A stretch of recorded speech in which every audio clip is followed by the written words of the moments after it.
ମନେ ରଖନ୍ତୁ, ସରକାର ଯଦି ଟଙ୍କାଟିଏ ଲୋକଙ୍କ ପାଇଁ ଖର୍ଚ୍ଚ କରୁଛନ୍ତି, ତାହା ସେମାନଙ୍କ ପାଇଁ ଟଙ୍କାଟିଏ ଆୟ।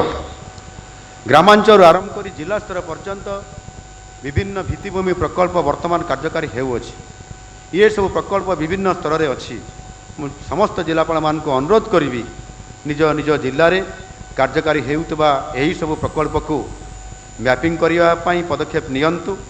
ଆଜିକାଲି ବା ଏବେ ଟେକ୍ନୋଲୋଜିର ବହୁତ ଉପଲବ୍ଧ ଅଛି, ତେଣୁ ଆପଣମାନେ ରିଏଲ୍ ଟାଇମ୍ ଡାଟା ଖୁବ୍ ସହଜରେ ପାଇପାରିବେ ଏବଂ ସେହି ସବୁକୁ ଅନୁଧ୍ୟାନ କରିକିରି ବ୍ୟାଟଲ୍ ନେକ୍ ସବୁକୁ ଠିକ୍ ଭାବରେ ଜାଣିପାରିବେ ଏବଂ ତଦନୁସାରେ ଆବଶ୍ୟକ ପଦକ୍ଷେପ ଗ୍ରହଣ କରିବାରେ ଏହି ଡାଟାବେସ୍ ନିଶ୍ଚିତ ଭାବରେ ଆପଣମାନଙ୍କର ପାଇଁ ସହାୟକ ହେବ।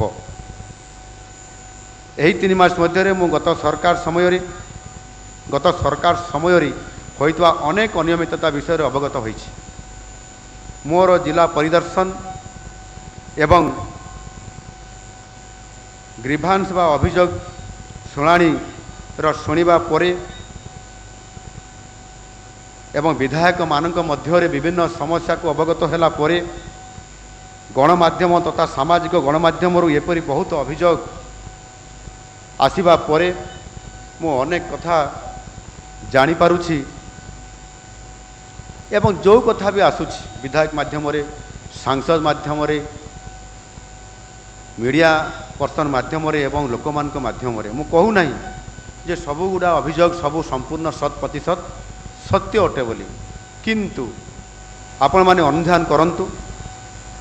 ସେ ଯଦି ସେପରି କିଛି ଅନିୟମିତତା ଆପଣମାନଙ୍କର ଦୃଷ୍ଟିକୁ ଆସୁଛି, ତାହେଲେ ସେ ସବୁକୁ ଯାଞ୍ଚ କରିଲା ପରେ ଆପଣମାନେ ଆବଶ୍ୟକୀୟ ପଦକ୍ଷେପ ଗ୍ରହଣ କରନ୍ତୁ। ଆଉ ସେ ଅଧିକାର ଆପଣମାନଙ୍କୁ ସରକାର ଦେଇଛନ୍ତି, ତାକୁ ସେ ଅଧିକାରକୁ ବ୍ୟବହାର କରି ଆପଣମାନେ ଉପଯୁକ୍ତ କାର୍ଯ୍ୟାନୁଷ୍ଠାନ ନେଇପାରିବେ ଏବଂ ତାହା କାର୍ଯ୍ୟକାରୀ କରିବେ ବୋଲି ମୋର ପୂର୍ଣ୍ଣ ବିଶ୍ୱାସ ମଧ୍ୟ ଅଛି। ଦୁର୍ନୀତିକୁ ନେଇ କୌଣସି ପ୍ରକାର ସାଲିସ କରିବାର ପ୍ରଶ୍ନ ଉଠୁନାହିଁ। This can be as a clear a message as possible from me. ଆଉ ଗୋଟିଏ